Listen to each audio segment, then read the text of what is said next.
Welcome back to our channel. ఈరోజు recipe bagara rice. Bagara rice తయారు చేసుకునే విధానం: ముందుగా 2 గ్లాసుల బియ్యంని అర్ధగంట పాటు నానబెట్టుకోవాలి.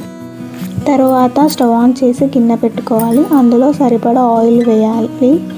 ఆయిల్ వేడయ్యాక జీలకర్ర, మిర్చి, లవంగాలు, ఇలాచి, దాల్చిన చెక్క, స్టార్ ఫ్లవర్, బగారా ఆకు, పుదీనా ఈ మసాలాలను వేసుకొని వేగనివ్వాలి.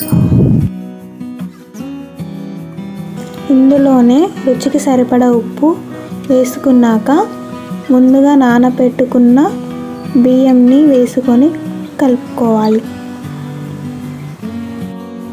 కలుపుకున్నాక గరం మసాలాను కూడా వేసి కలపాలి. 1 గ్లాసు బియ్యానికి గ్లాసున్నర వాటర్ వేయాలి. అయితే మనం 2 గ్లాసుల బియ్యానికి 3 గ్లాసుల వాటర్ని వేసుకున్నాక మెల్లగా కలుపుకోవాలి. ఎందుకంటే నానబెట్టిన బియ్యం విరగకుండా ఉంటుంది.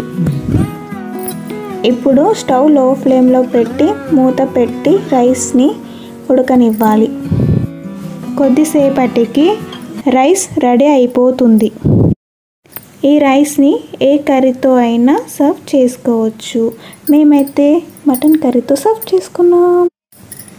Thank you for watching. Please like, share, do subscribe to our channel. Yours truly, Anil Singham.